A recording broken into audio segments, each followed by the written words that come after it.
Hi, everybody. This is Dennis, and we're going to do our book and record playthrough.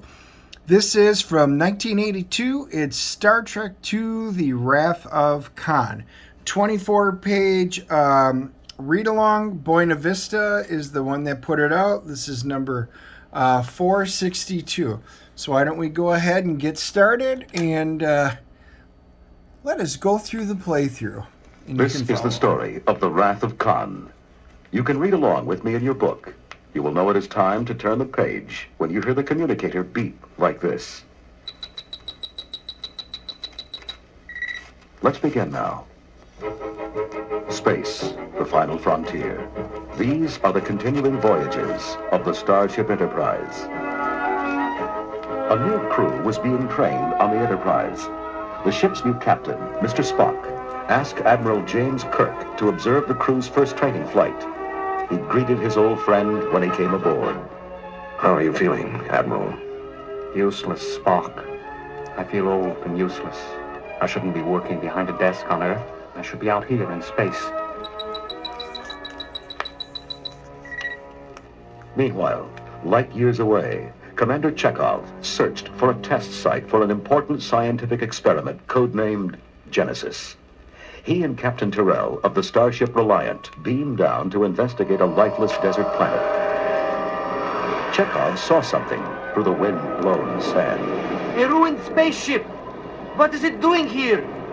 The two men entered the wreck through its airlock. Instantly, a muscular white-haired man seized Chekhov, lifting him into the air with one hand. Chekhov's eyes bulged. It's Khan! Captain Terrell! He's a criminal!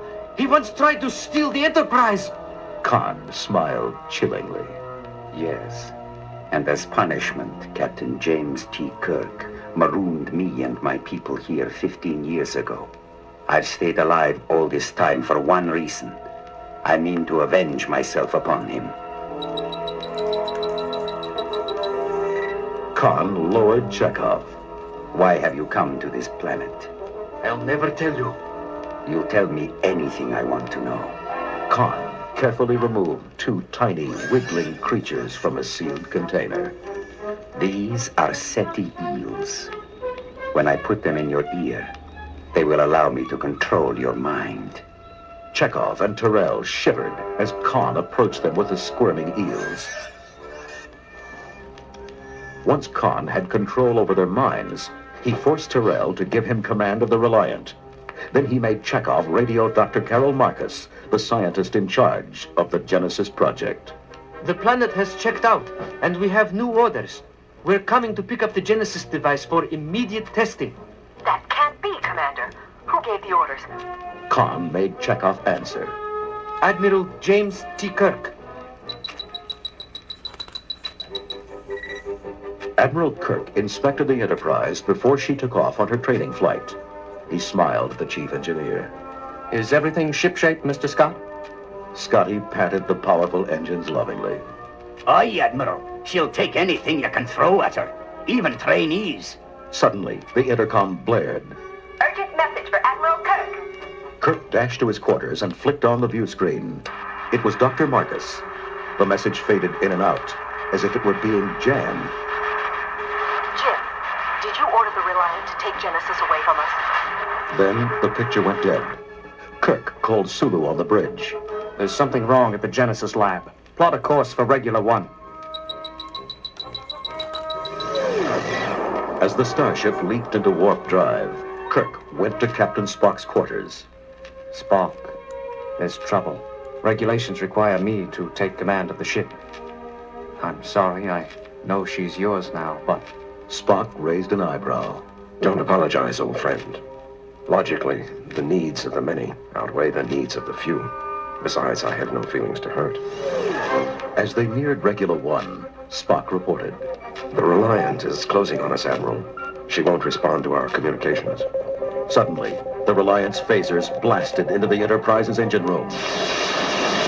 Kirk shouted into the intercom. Scotty! Damage report! Admiral, the main power is out. The warp engines are wrecked. Whoever's on that ship knew just where to hit us. A face appeared on the bridge view screen. Kirk couldn't believe his eyes. It was Khan. Ah, Admiral. I see you still recognize me after all these years. What do you want, Khan? I want your life, Kirk.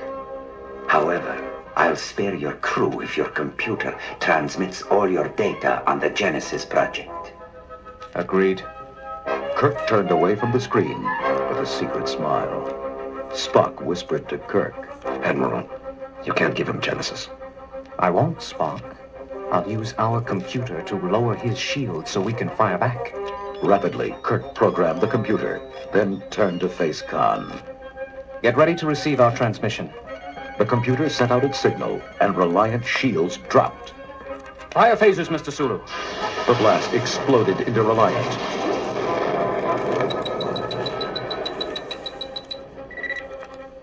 Heavily damaged, Khan's ship had to retreat into space, while the wounded Enterprise limped onwards towards the Genesis lab orbiting Regula 1. Commander Uhura tried to contact the lab, but the only response...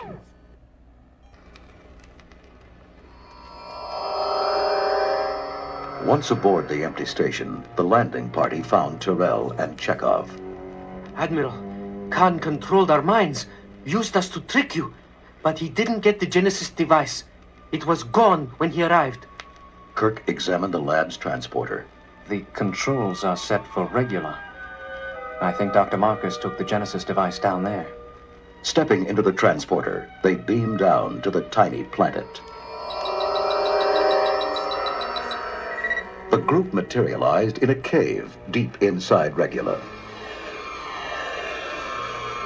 There they found the scientists from the space lab and the Genesis device.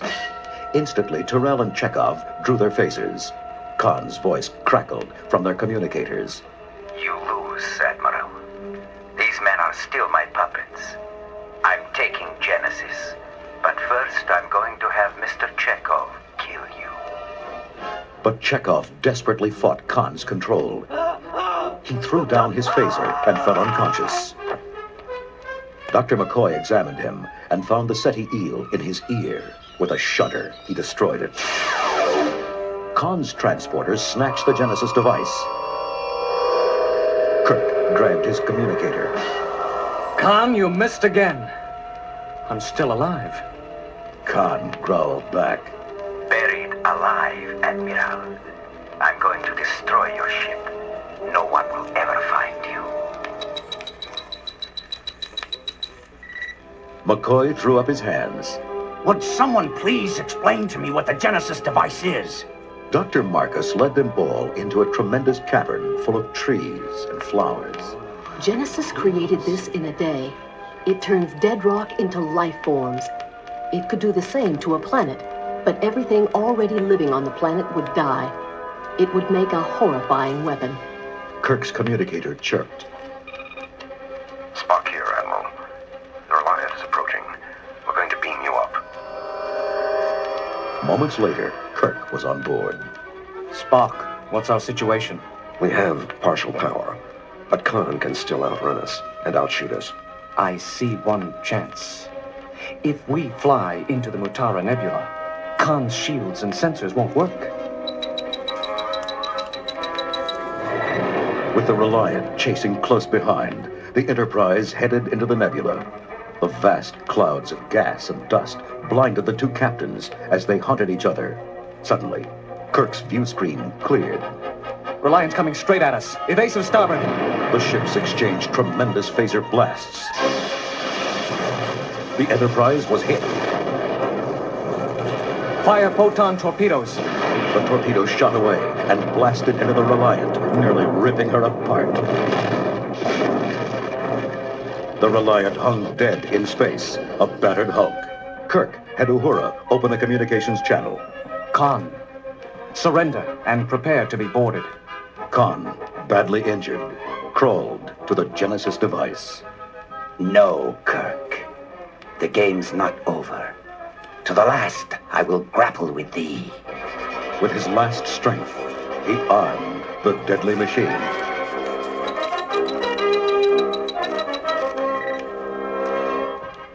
Spock checked his instruments. There's an unusual energy source on the Reliant. Admiral Kirk, he's armed the Genesis device. Kirk called the engine room. Scotty, I need warp speed in 3 minutes or we're all dead. Impossible, Admiral. The Energizer's shaken loose. There's a radiation leak and I can't get in to fix it. As the Enterprise limped slowly away from the Reliant, Spock leaped up and raced to engineering. Scotty stopped him as he started into the reactor room. No! The radiation is too strong.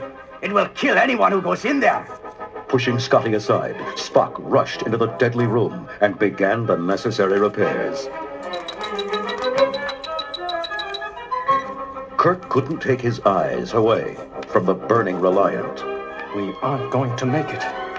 Status report, Mr. Chekhov. Admiral, main energy just came back online. Bless you. Go, Mr. Sulu. The Enterprise jumped to warp speed just as the Genesis device exploded. With a surge of power, the mighty starship left the explosion far behind. Dr. McCoy called the bridge. Jim, you'd better get down here. Hurry. When Kirk arrived in engineering, he found Spock in the reactor room, dying. Don't grieve, Jim. It's logical. The needs of the many outweigh the needs of the few. I have been, and always will be, your friend. Live long and prosper. Kirk could only stare helplessly through the glass as his friend fell. The casket containing Spock's body was shot into space. It landed on the new planet created by the explosion of the Genesis device. As the Enterprise pulled away toward home, Kirk gazed back at his friend's resting place. Dr. McCoy turned to him. You okay, Jim? How do you feel? Kirk thought about the new planet, bursting with new life and new possibilities. He smiled. Young. I feel young.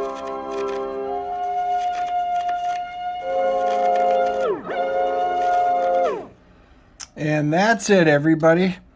The Wrath of Khan from Star Trek II. And then we can check the back out, read along adventures.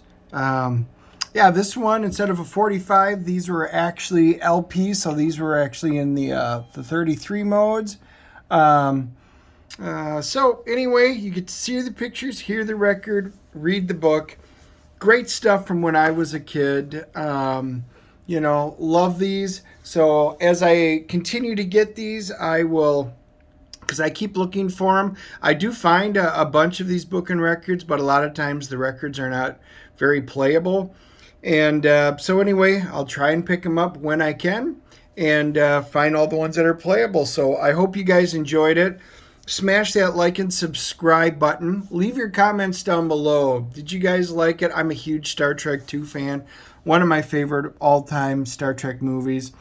You can check out our other videos, and I've got full reviews, other book and record playthroughs, quick flips of the new books on Wednesdays, and also Wednesday nights, Andy and I do our live stream, and we bring on comic book artists and writers and great guests, and we go through projects and things that they have going on, and delve into comic book topics. So you can join us live and interact. And then I'll leave the link down below. You can also check out Kor-Drath The Reckoning. That is the project that I written, and Andy is just about done with the art, and we're going to be getting it published soon. So check it out on Indiegogo, and if you could, back it, send it out to your friends. And anyway, I look forward to talking to you guys all real soon. Thanks for joining.